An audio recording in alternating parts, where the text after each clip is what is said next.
The Mystery of Clonbur by Sir Arthur Conan Doyle. Chapter 2 of the Strange Manner in which a Tenant Came to Clonbur. Branksome might have appeared a poor dwelling place when compared with the house of an English squire, but to us, after our long residence in stuffy apartments, it was of regal magnificence. The building was broad-spread and low, with red-tiled roof, diamond-paned windows, and a profusion of dwelling rooms with smoke-blackened ceilings and oaken wainscots. In front was a small lawn, girt round with a thin fringe of haggard and ill-grown beeches, all gnawed and withered from the effects of the sea spray. Behind lay the scattered hamlet of Branksome Bare, a dozen cottages at most, inhabited by rude fisherfolk who looked upon the laird as their natural protector. To the west was the broad yellow beach and the Irish Sea, while in all other directions the desolate moors, greyish-green in the foreground and purple in the distance, stretched away in long, low curves to the horizon. Very bleak and lonely it was upon the Zwigtown coast. A man might walk many a weary mile, and never see a living thing except the white, heavy-flapping kittiwakes, which screamed and cried to each other with their shrill, sad voices. Very lonely and very bleak. Once out of sight of Branksome, and there was no sign of the works of man save only where the high white tower of Clonbur Hall shot up, like a headstone of some giant grave, from amid the firs and larches which girt it round.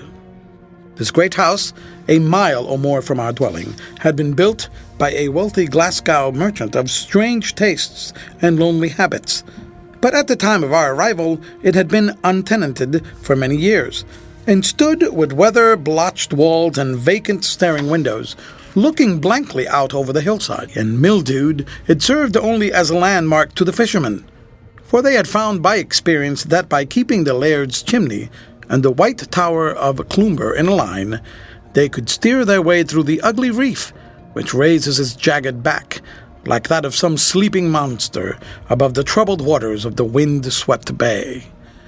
To this wild spot it was that fate had brought my father, my sister, and myself. For us its loneliness had no terrors. After the hubbub and bustle of a great city, and the weary task of upholding appearances upon a slender income, there was a grand, soul-soothing serenity in the long skyline and the eager air. Here, at least, there was no neighbor to pry and chatter. The laird had left his phaeton and 2 ponies behind him, with the aid of which my father and I would go the round of the estate, doing such light duties as fall to an agent, or factor, as it was there called, while our gentle Esther looked to our household needs and brightened the dark old building. Such was our simple, uneventful existence until the summer night when an unlooked-for incident occurred which proved to be the herald of those strange doings which I have taken up my pen to describe. It had been my habit to pull out of an evening in the laird's skiff and to catch a few whiting which might serve for our supper. On this well-remembered occasion my sister came with me, sitting with her book in the stern sheets of the boat while I hung my lines over the bows. The sun had sunk down behind the rugged Irish coast, but a long bank of flushed cloud still marked the spot, and cast a glory upon the waters. The whole broad ocean was seamed and scarred with crimson streaks. I had risen in the boat, and was gazing round in delight at the broad panorama of shore and sea and sky, when my sister plucked at my sleeve with a little sharp cry of surprise. "See, John," she cried, "there is a light in Clonbur Tower." I turned my head and stared back at the tall, white turret which peeped out above the belt of trees. As I gazed, I distinctly saw at one of the windows the glint of a light, which suddenly vanished, and then shone out once more from another higher up. There it flickered for some time and finally flashed past 2 successive windows underneath before the trees obscured our view of it. It was clear that someone bearing a lamp or a candle had climbed up the tower stairs and had then returned into the body of the house. "Who in the world can it be?" I exclaimed, speaking rather to myself than to Esther, for I could see by the surprise upon her face that she had no solution to offer. "Maybe some of the folk from Branksome Bear have wanted to look over the place." My sister shook her head. "There is not one of them would dare to set foot within the avenue gates," she said. "Besides, John, the keys are kept by the house agent at Wigtown. Were they ever so conscious, none of our people could find their way in." When I reflected upon the massive door and ponderous shutters which guarded the lower story of Cloomber, I could not but admit the force of my sister's objection. The untimely visitor must either have used considerable violence in order to force his way in, or he must have obtained possession of the keys.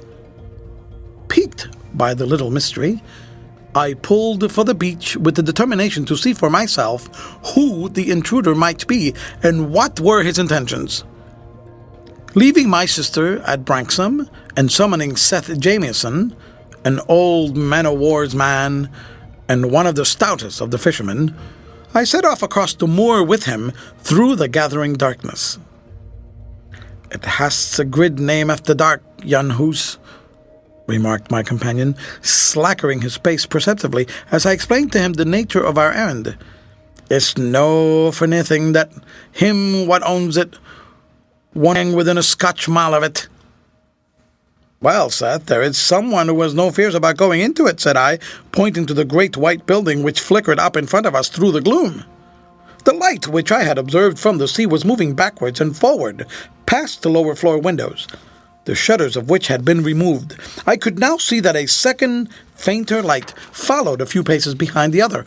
Evidently, 2 individuals, the one with a lamp and the other with a candle or rushlight, were making a careful examination of tile building.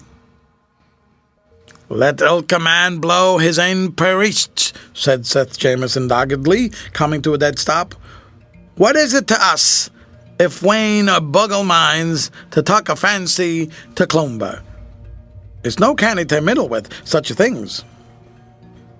"Why, man," I cried, "you don't suppose a wraith came here in a gig?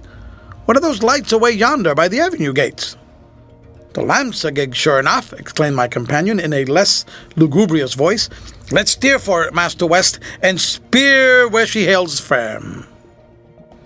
At this time night had closed in, save for a single long narrow slit in the westward. Stumbling across the moor together, we made our way into the Wigtown Road, at the point where the high stone pillars marked the entrance to the Cloomber Avenue. A tall dog cart stood in front of the gateway, the horse browsing upon the thin border of grass which skirted the road. "It's a rich," said Jamieson, taking a close look at the deserted vehicle. "I can wheel it. It belongs to Maister McNeil, the factor body for Wigtown, him that keeps the keys." "Then we might as well have speech with him now that we're here," I answered. "They are coming down, if I am not mistaken."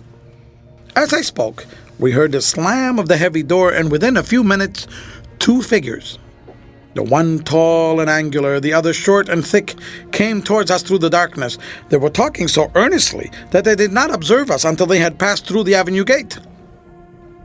"Good evening, Mr. McNeil," said I, stepping forward and addressing the Wigtown factor, with whom I had some slight acquaintance. The smaller of the 2 turned his face to me as I spoke and showed me that I was not mistaken in his identity.